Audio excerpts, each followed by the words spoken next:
Swarming आणि ॲब्स्कॉन्डिंग कशाला म्हणायचं? बऱ्याचशा वेळेला आपल्याला काय होतं, आपण म्हणतोय की गावामध्ये म्हणतो अरे मोहोळ उठलेलं दिसतंय, ठीक आहे, लवकर जाऊन त्याचं हे करायचं, लवकर जाऊन त्या मोहोळ काढून घ्यायचं. आपण म्हणतो ना मोहोळ उठलं किंवा मोहोळ डायरेक्ट एका ठिकाणी उठून दुसऱ्या ठिकाणी गेलेला आहे. दोन प्रकार आहेत बघा. दोन्ही ठिकाणी मध्ये काय होतं, हे जे आपली मोहोळाची पोळी असेल ह्या पोळीवरनं माशा एका ठिकाणाहून दुसऱ्या ठिकाणी जातात, ह्या दोन्ही प्रकारामध्ये.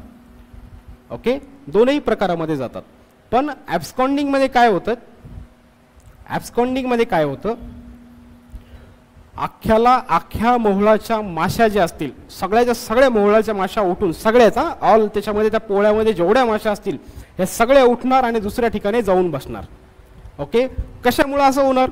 आता इथं जर एखाद्या फांदीवरती मोहोळ असेल आणि त्या मोहोळाला जर कळलं की यार इथं वेदर कंडिशन बरोबर नाही किंवा इथं आपल्या जीवाला धोका आहे किंवा इथं आपण व्यवस्थित राहू शकत नाहीत, तर सगळ्याच्या सगळ्या माशा काय विचार करणार की आपण कुठल्या तरी सेफ ठिकाणी जाऊन बसू, कुठल्या तरी चांगल्या ठिकाणी जाऊन बसू. मग जेव्हा मोहोळाच्या पोळ्यामधल्या सगळ्या माशा एका ठिकाणी उठून दुसऱ्या ठिकाणी जातील, सगळ्याच्या सगळ्या ऑल, कशामुळं?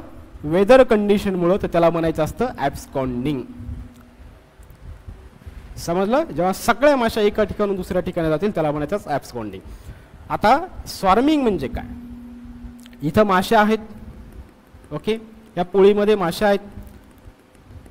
आता माशा एवढ्या प्रमाणात झाल्या, भरपूर माशा त्या ठिकाणी झाला आणि त्या पोळ्यावरती लोड जर यायला लागला, ऑब्विसली त्याची कॅपॅसिटी आहे ना, तिथं जर लोड जर यायला लागला तर याच्यामधल्या जेव्हा क्वीन असतील, राणी असतील, या राणी काय करतील, थोड्या माशा, राणी माशा एका ठिकाणाहून दुसऱ्या ठिकाणी स्थलांतर करतील, ट्रान्सपोर्ट होतील किंवा मायग्रेशन करतील. आता हे कशासाठी केलं त्यांनी?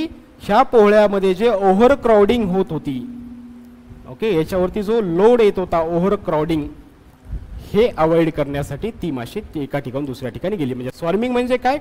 जेव्हा क्वीन माशी एका ठिकाणाहून दुसऱ्या ठिकाणी तिच्यासोबतच्या सगळ्या क्वीन माशांना घेऊन जाईल त्याला म्हणायचं स्वार्मिंग. आणि स्वार्मिंगचा उद्देश काय असतो?